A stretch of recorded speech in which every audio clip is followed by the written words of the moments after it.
నమస్తే madam. April 16వ తేదీన మనకి ఎన్నికలు అయితే ఉన్నాయి ఏపీలో. నెక్స్ట్ ఏ ప్రభుత్వం వస్తే బాగుంటుంది అనుకో? జగన్మోహన్ రెడ్డి వస్తే బాగుంటుంది. జగన్మోహన్ రెడ్డిది ఆల్రెడీ ఇప్పుడు మనకి పాలన జరుగుతుంది కదా, మీకు ఎలా అనిపిస్తుంది? మంచిగా అనిపించింది.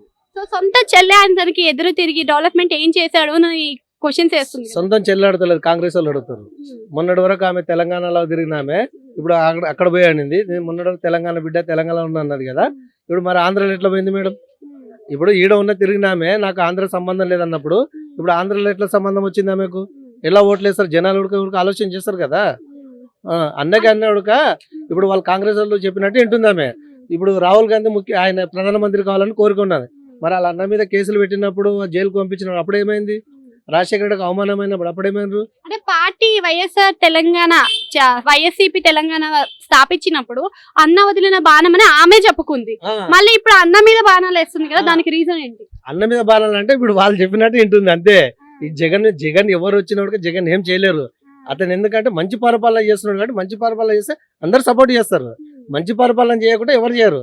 అతను ఏమంటాడు, నాకు నచ్చితే ఓటేయండి, నా వల్ల మీకు మంచి జరిగితే ఓటేయి, నా వల్ల జరగలేకుండా ఓటేయవద్దని చెప్తున్నాడు. అంతకన్నా చెప్తారు ఎవరు ఉన్నారు మీరు? ఏ ముఖ్యమంత్రి అని చెప్తాడా? ఇప్పుడు ఆయనకి ఏదైనా ఎఫెక్ట్ అయ్యే ఛాన్స్ ఉంది అనుకోవచ్చా? మరి ఏం ఎఫెక్ట్ అయ్యేది లేదు, ఏం లేదు. ముఖ్యమంత్రి 100% ఆయనే. ఇప్పుడు మళ్ళీ అలయన్స్ లో వస్తున్నారు కదా చంద్రబాబు మరి పవన్ కళ్యాణ్, దాని వల్ల ఏమైనా నష్టం ఉందో? ఏం నష్టం ఉండదు మేడం. ఇప్పుడు నేను మంచి చేసినా, నేను ఒక్కరిని వచ్చిన నాకు జనాలు నమ్ముతారు. నీకు నచ్చిన అని చెప్తే నీకు వస్తారేమో.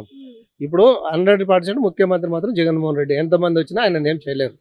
అది అంతే. మరి వాలంటీర్ల వల్ల ఉపయోగం ఉందంటారా లేదంటారా? 100% ఉపయోగం ఉంది. వాళ్ళు పొద్దుగాల నీకు 5 గంటలకి నీకు పెన్షన్ తెచ్చిస్తారు, నీకు 5 ఇస్తారు. ఏదైనా సర్టిఫికేట్ కావాలన్నాడు నీకు ఇంటికి తెచ్చిస్తారు కదా మేడం. అంతకన్నా ఇంకేం కావాలి మేడం? అంటే ఈసారి జగన్ చాలా ధీమాగా వైనాట్ 175 అంటున్నాడు. మరి 175 కి 175 వచ్చే అవకాశాలు ఉన్నాయి అనుకోవచ్చు? 100% ఉంది మేడం. ఇప్పుడు నేను మంచి చేసిన అంటే నేను మస్తు చెప్పుకుంటా రావచ్చు. ఇప్పుడు గవర్నమెంట్ అయితే 100% ఫామ్ అవుతుంది. 175 కాకుండా 100% గవర్నమెంట్ ఫామ్ చేసుకుంటుంది.